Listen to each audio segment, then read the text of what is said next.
Honorable President of India, Shri Pranab Mukherjee, Honorable Minister for Human Resources Development, Shri Prakash Javadekar ji, Honorable Minister of State for Human Resources Development, Shri M.N. Pandey, respected Secretary to the President, Srimati Omita Paul, Chairman NBA Professor Surendra Prasad, Additional Secretary Human Resources Development Ministry, Shri R. Subramaniam, and heads of the top-ranked institutions present here to grace today's occasion.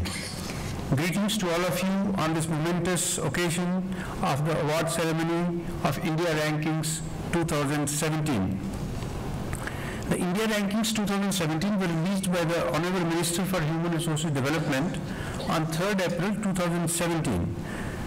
Today we have called to honor the top-ranked institutions in the 6 categories under which the NIRF 2017 is framed. The National Institutional Ranking Framework has been issued in September 2015 with a view to measure the output of higher educational institutions every year. In this second edition of India Rankings, a total of about 3,000 institutions have participated. These include universities, engineering institutions, management institutions, pharmacy institutions, general degree colleges, and others. Many of these have participated in multiple disciplines, adding to a total of about 3,319 participants across disciplines. Under the NIRF, we measure the performance on the basis of 5 sets of variables: teaching learning resources, research and professional practice, graduation outcomes, outreach and inclusivity, and perception.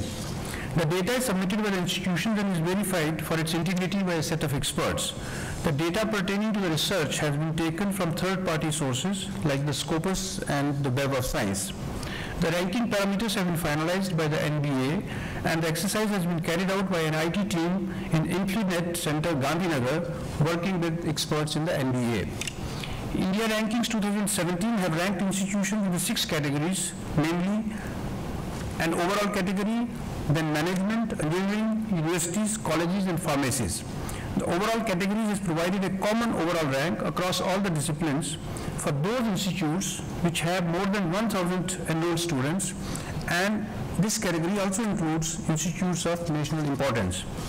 While the broad parameters used for ranking remain the same as last year, some changes have been made this year. These are: greater weightage has been given to the highly cited papers and to innovations. The percentile metric has been replaced by a more discriminating metric. All research-related information, including publications, citations, highly cited papers, and even patent information about institutions, was collected from third-party databases to obtain an objective and unbiased picture. For perception inputs, a large database of academic and industry peers and employers was deployed, in addition to getting inputs from members of the general public. The data submitted by an institution was placed on the website, providing for public scrutiny for greater accuracy. Finally, provision has also been made for the scale of operations of an institute in terms of the size of its student population and graduated doctoral students. As per the declared time schedule in advance, the rankings have been announced on the first Monday of April, which was the 3rd April this year. The ranking list includes 100 institutions from 4 categories that I have already mentioned. It is expected that India Rankings would help in bringing an annual assessment of the performance of our higher education institutions using objective and verifiable criteria, and would guide the stakeholders in making right choices. I would like to profusely thank the Honorable President of India for agreeing to give away awards to the best institutions on this occasion in today's grand ceremony. I am sure that today's function would inspire all the higher education institutions in our country to perform better in the years to come. And it's clear that the students and our education system would greatly benefit from the catalytic effect that rankings can have on promoting excellence. Finally, I congratulate the top-ranked higher education institutions for their performance and hope that in the coming years, more and more institutions will participate in the National Institutional Ranking Framework and thereby help in creating excellence in the education system of our country. Thank you.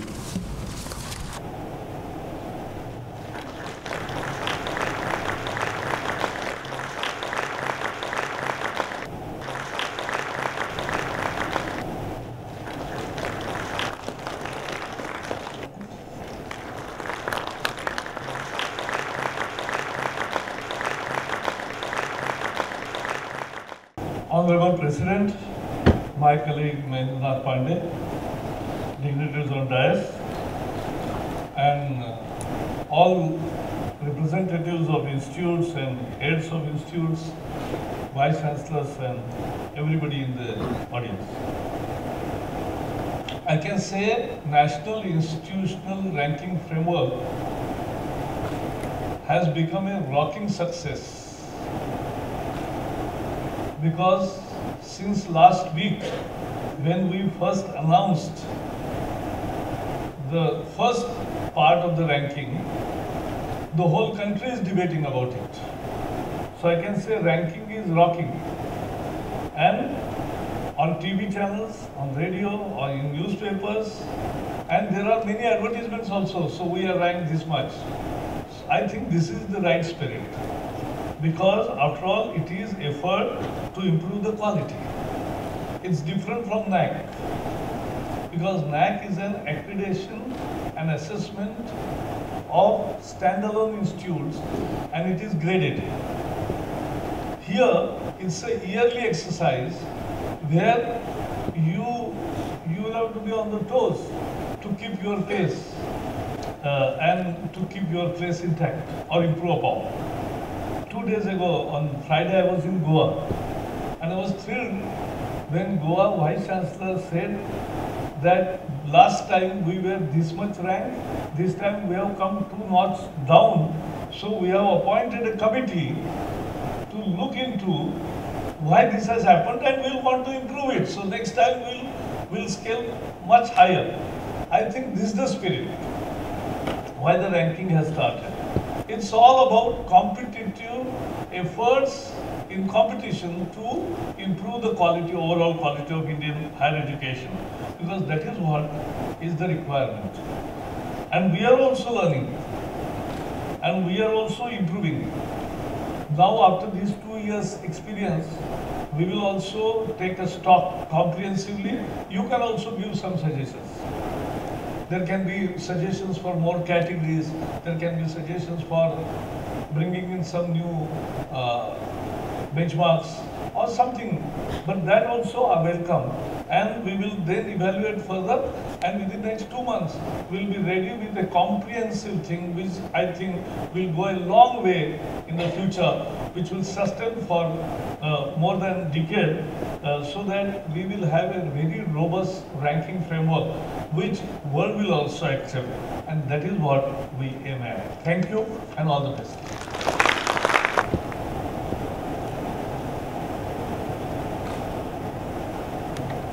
For India Rankings 2017, more than 3,000 institutions from various disciplines had submitted data, and a total of 600 institutions have been ranked this year under 6 different categories. These are overall, engineering, universities, colleges, management, and pharmacy. First rank, Indian Institute of Science, Bangalore. Receiving the award is Professor Anurag Kumar, Director.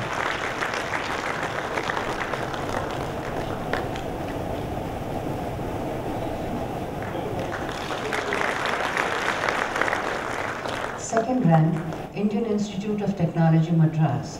Receiving the award is Professor Bhaskar Ramamurthy, Director.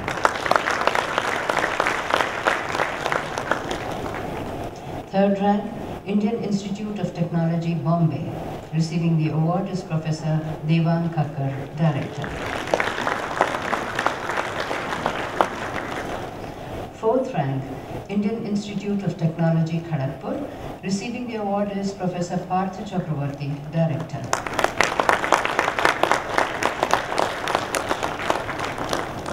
Fifth rank, Indian Institute of Technology, Delhi. Receiving the award is Professor Ram Gopal Rao, Director. Sixth rank, Jawaharlal Nehru University, Delhi. Receiving the award is Professor N. Jagdish Kumar, Vice Chancellor. Seventh rank, Indian Institute of Technology, Kanpur. Receiving the award is Professor Indranil Manna, Director. Eighth rank, Indian Institute of Technology, Guwahati. Receiving the award is Professor Gautam Biswas, Director. With him is Professor Parmeshwar K. Iyer. Indian Institute of Technology, Roorkee, 9th rank. Receiving the award is Professor U.P. Singh, Acting Director. 10th rank, Banaras Hindu University, Varanasi.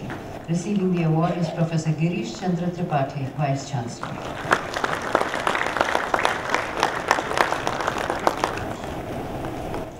In the engineering category, the first rank goes to Indian Institute of Technology, Madras. Receiving the award is Professor Bhaskar Ramamurthy, Director.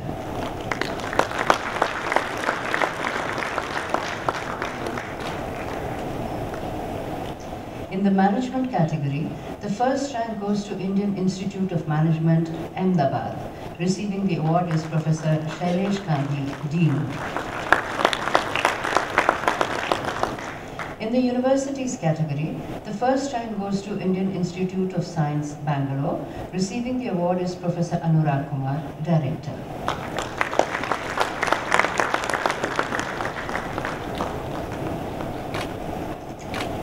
In colleges category, the first rank goes to Miranda House, Delhi. Receiving the award is Dr. Pratibha Jolly, Principal.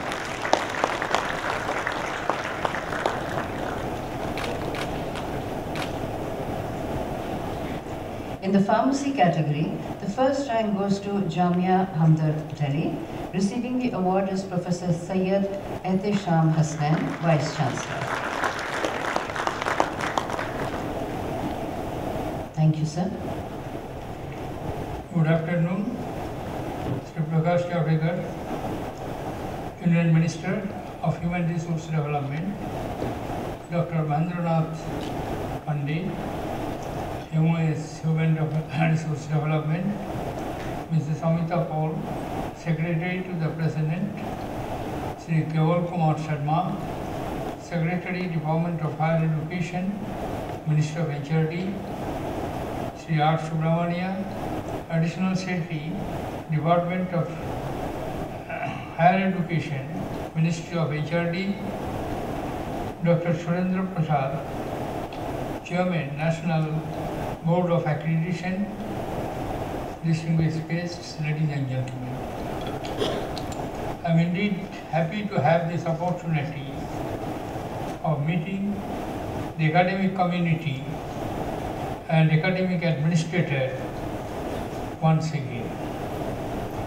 I would like to congratulate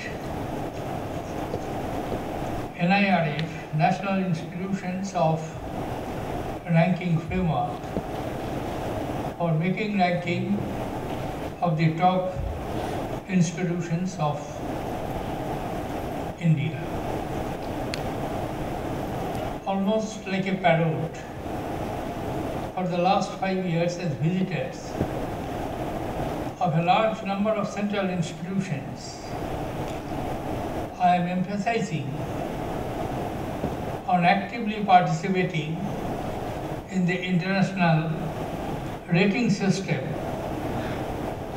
as I do believe participation in the rating will not only start a proactive measures taken by the institution, but it will also make them sensitive to the operational aspects of the ranking procedures, so that it can facilitate in any other activities.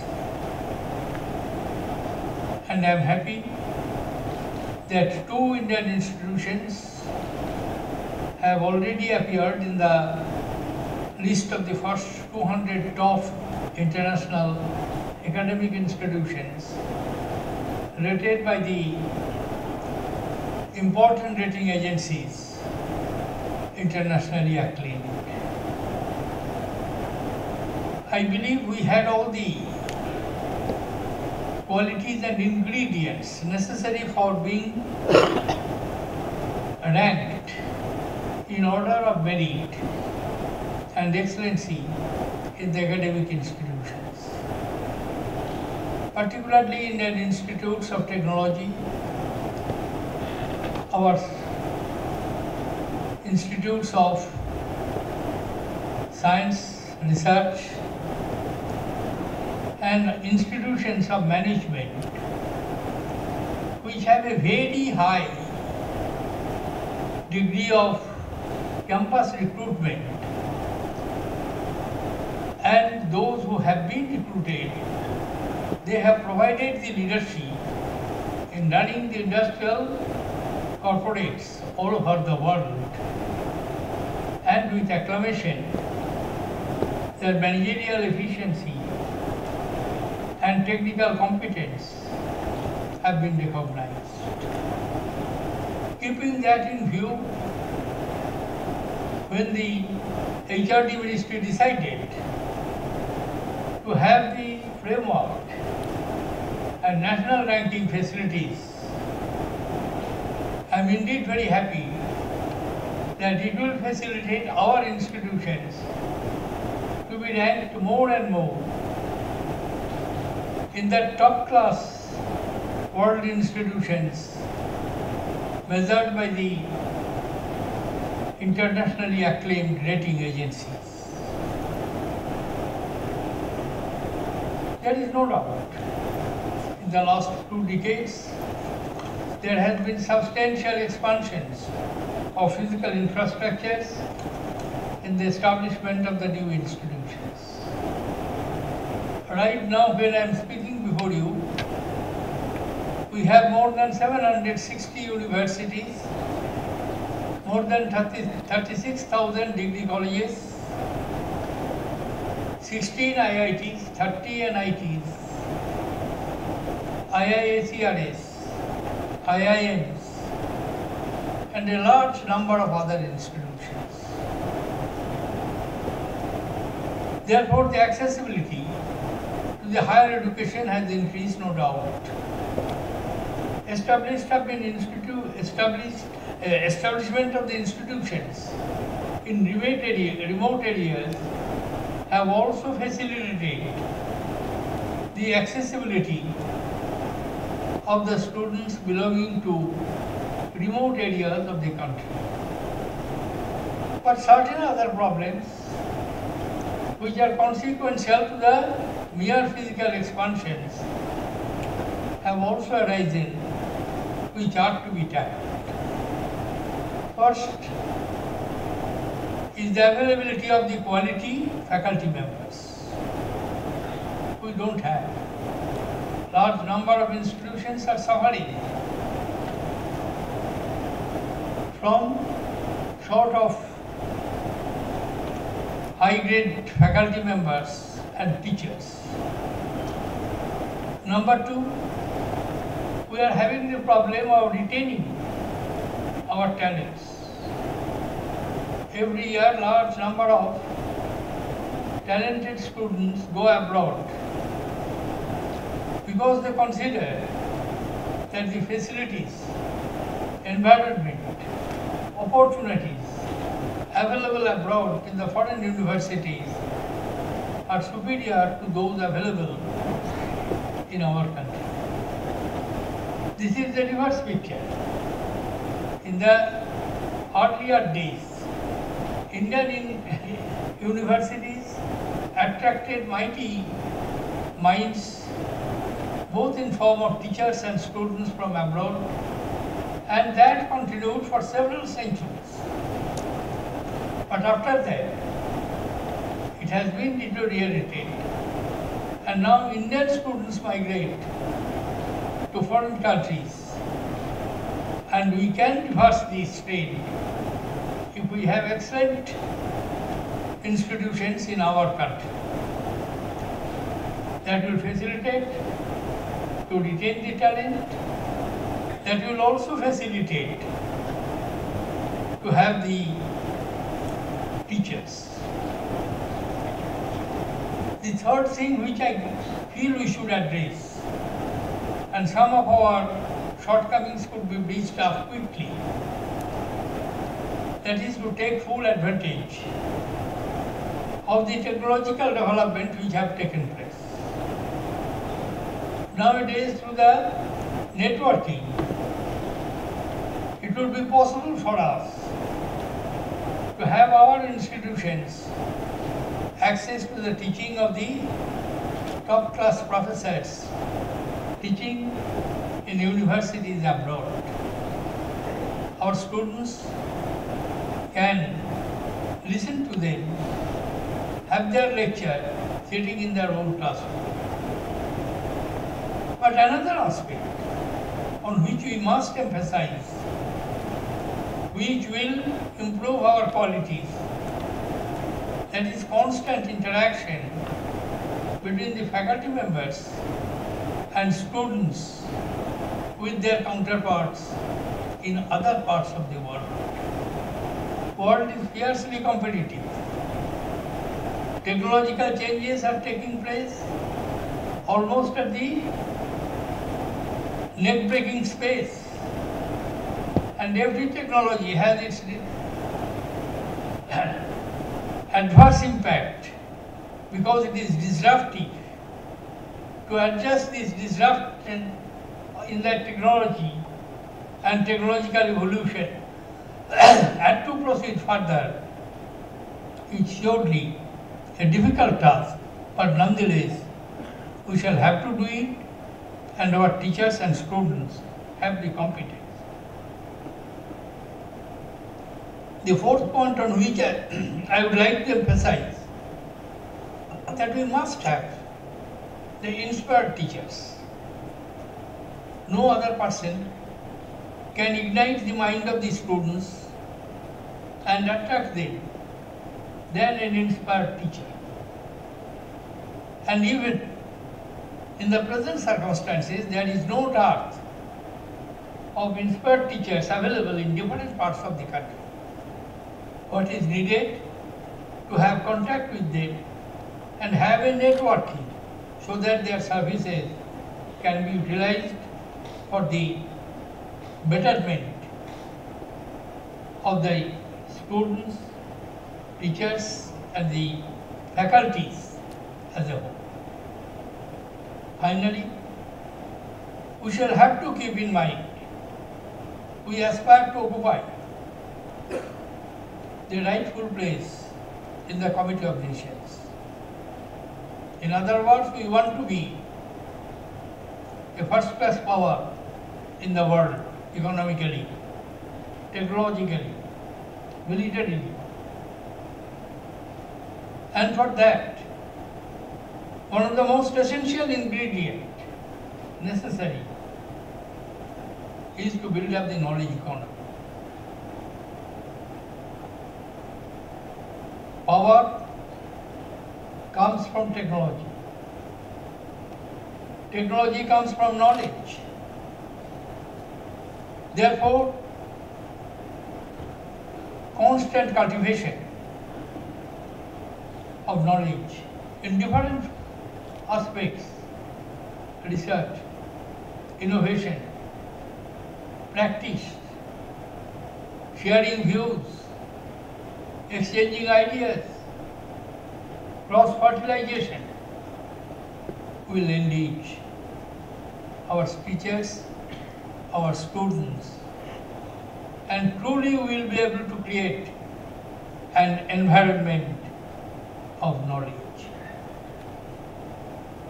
Knowledge is power, and power is the key to have access to the facilities all over the world. Therefore, a country having 1.3 billion people, more than 600 million people who are in the age group below 25, a vast potential, what we describe as demographic dividend. But this demographic dividend will have to be converted into giving true dividends, and unless we provide them skill, enhance their employable quality, enhance the opportunities of employment, because all over the world in the days of aging population, India is emerging as a young nation, land of young population. As I have told you, already 600 million people are in age group below 25 years. If we can provide the appropriate skill necessary and make them skilled labor, it will add to the productivity not only within the country but outside.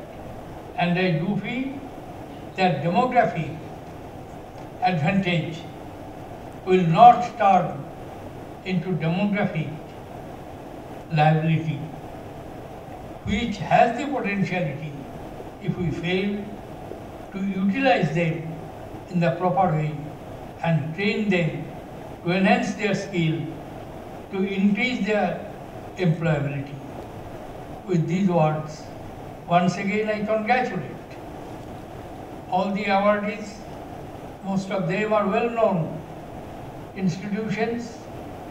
Their institutions of repute. But this new feather added to their cap will surely inspire others to follow their shoes. I congratulate them and wish all others to improve their standard so that they can find their place in the next ranking. Thank you, ladies and gentlemen. Jai Hind. It is my pleasant duty and proud privilege to propose a vote of thanks. Firstly, we thank Honorable President Shri Pranab Mukherjee for motivating the formulation of the ranking system through his visitor conferences. In fact, the first concept of a ranking has emerged out of the visitors conference that he had conducted, and also for honoring the top ranking institutions in this August ceremony. I thank our Minister Shri Prakash Javadekar for leading the education sector into a bright future with a slew of reforms. I thank our Minister of State Shri M.N. Pandey, whose wise counsel has led us in all our ventures. I thank Srimati Amita Paul, Secretary to President, for ably guiding this event and standing with us in every effort that we have made. Our Secretary, Shri Keval Sharma, has been the leader of this team which has brought this entire exercise to a fruitful conclusion. Shri Surendra Prasad, Professor, who has developed the metrics for ranking and also conducted this entire exercise very smoothly, ably assisted by Dr. Anil Nasa. I thank the InflibNet team, Dr. Jagdish and Mr. Abhishek and their team, which has formulated a foolproof software which helped in ranking in a very smooth manner. I thank the heads of all these top-ranked institutions who found time to come here. It is your systematic and dedicated hard work which has brought laurels to your institution and to the country as a whole. And we wish that you continue this good work and take, as our President has exhorted, our march into the global rankings successfully. Finally, I thank our team MHRD, the entire team which has worked day and night for making this entire function success. Thanks a lot.